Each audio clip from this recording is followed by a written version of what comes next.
بسم اللہ الرحمن الرحیم۔ درس مسائل غسل کے متفرق مسائل۔ مسئلہ جنابت ناپاکی کی حالت میں کھانا پینا اور دوسرے ایسے تصرفات جن میں پاکی شرط نہیں جائز ہے، مگر کھانے پینے سے پہلے استنجا وضو کر لینا اچھا ہے، کیونکہ صحیحین میں حضرت عائشہ رضی اللہ تعالیٰ عنہ سے روایت ہے کہ حضرت صلی اللہ علیہ وسلم جنابت کی حالت میں کھانے یا سونے کا ارادہ فرماتے تھے تو وضو فرما لیا کرتے تھے۔ مسئلہ غسل کی حاجت ہو تو ہاتھ منہ دھو کر کھا پی لے اور روزہ رکھ لے، غسل بعد میں کر لے۔ جنابت میں کھانا پینا مکروہ نہیں ہے۔ جنابت کی حالت میں کسی سے سلام کرنا، کسی سے ملنا، سلام کا جواب دینا وغیرہ سب جائز ہے۔ ناپاکی کی حالت میں بال و ناخن کٹوانے کو بعض فقہا کے مکروہ تنزیہی لکھا ہے، ایسا نہ کرنا چاہیے۔ غیر ضرورت بالوں، زیر ناف بالوں کا ہر ہفتے صاف کرنا مستحب ہے۔ 40 دن تک صفائی مؤخر کرنے کی اجازت ہے، اس کے بعد گناہ ہے، لیکن نماز اس حالت میں بھی ہو جاتی ہے۔ نیز ناف سے لے کر رانوں کی جڑ تک اور شرمگاہ کے آگے پیچھے کے ارد گرد جہاں ممکن ہو صفائی کرنا ضروری ہے۔ سینے کے بال بلیڈ یا استورے سے صاف کیے جا سکتے ہیں۔ نیز پنڈلیوں اور رانوں کے بال خود صاف کرنے میں کوئی مذائقہ نہیں ہے، لیکن دوسرے سے صاف نہ کرائے، کیونکہ یہ سطر ہے اور دوسروں کا دیکھنا گناہ ہے۔ مسئلہ ایسا صابن جو استوروں کا کام انجام دیتا ہو بالوں کے صاف کرنے میں، نیز اس میں ناپاک اجزاء بھی شامل نہ ہو تو اس کو استورے کے کام میں استعمال کر سکتے ہیں۔ مسئلہ ائمہ کے عمل سے غسل واجب نہیں ہوتا، مگر خارج شدہ پانی چونکہ ناپاک ہے اس لیے بدن اور کپڑوں میں نجاست لگ جاتی ہے، اس کا دھونا ضروری ہے۔ نجاست سے پاکی حاصل کرنے کے بعد بغیر غسل کے نماز پڑھی جا سکتی ہے۔ اجابت نہ ہونے کی صورت میں قبض کی وجہ سے دبر میں یا پاخانے کے مقام میں دوا رکھتے ہیں، جس سے فوراً ہی قبض کھل جاتا ہے، اس سے غسل واجب نہیں ہوتا بلکہ نجاست دور کرنا ضروری ہے۔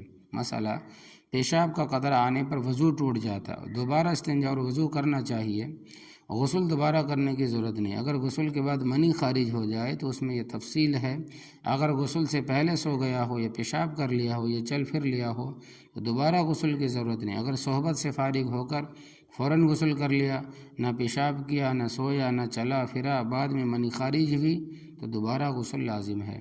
بیوی کے غسل اور وضو کے پانی کی قیمت شوہر پر لازم ہے، خواہ بیوی مالدار ہی کیوں نہ ہو۔ جس طرح پانی پینے کا پانی ضروری ہے، اسی طرح وہ پانی بھی ضروری ہے بیوی کے غسل کے لیے۔ مسئلہ اگر کسی بیماری کی وجہ سے سر پر پانی ڈالنا نقصان کرے اور سر کو چھوڑ کر سارا بدن دھو لیا جائے تب بھی غسل درست ہو گیا، لیکن جب مرض ختم ہو جائے تو سر کو دھوئے، نہانے کی ضرورت نہیں ہے۔ مسئلہ اگر بالوں میں یا ہاتھ پیروں میں تیل لگا ہوا ہے کہ بدن پر پانی اچھی طرح نہیں ٹھہرتا بلکہ پڑتے ہی ڈھلک جاتا ہے تو اس کا کچھ حرج نہیں، کیونکہ جب سارے بدن اور سارے سر پر پانی ڈال لیا تو غسل صحیح ہو گیا۔ مسئلہ پانی میں سونے کی چیز ڈال کر غسل کرنے کوئی گناہ نہیں، مگر جسم پر چھپکلی گرنے پر یہ عقیدہ رکھنا کہ جب تک سونے کی چیز یا زیور پانی میں ڈال کر نہ نہائیں گے پاک نہ ہوں گے، یہ مسئلہ غلط ہے۔ مسئلہ بعض لوگ غسل کرتے وقت کلمہ طیبہ پڑھنے کو ضروری سمجھتے ہیں، برہنہ ہو کر کلمہ طیبہ پڑھنا جائز نہیں، بغیر کلمہ پڑھے بھی غسل ہو جائے گا۔ نہانے کے وقت کلمہ پڑھنا یا کلمہ پڑھ کر پانی پر دم کرنا، اس کو ثواب سمجھنا بدعت ہے۔ مسئلہ مستزنی ہاتھ سے منی کا نکالنا حصول لذت کے لیے حرام اور موجب لعنت ہے، لیکن اس عمل میں شہوت کے ساتھ منی خارج ہوتا ہے، اس لیے غسل واجب ہوگا۔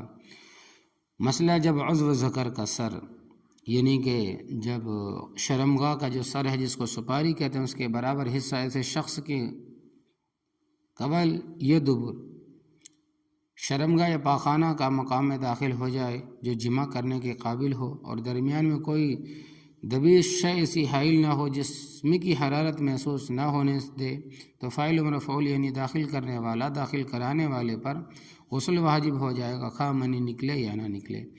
غسل کے واجب ہونے کے لیے دونوں کا بالغ ہونا ضروری، اگر دونوں میں سے ایک بالغ ہو دوسرا نابالغ ہو تو بالغ پر غسل فرض ہوگا، البتہ نابالغ کو بھی غسل کرنے کا حکم دیا جاتا ہے، حالانکہ نماز فرض نہیں ہوتی۔ اس بارے میں نابالغ بچی کا بھی وہ حکم ہے جو بالغ لڑکے کا ہے۔ مسئلہ بالغ شخص اپنے عضو مخصوص کا سر یعنی سپاری کسی جانور یا میت کی شرمگاہ میں یا کسی نابالغ لڑکی میں کسی عورت میں داخل کرے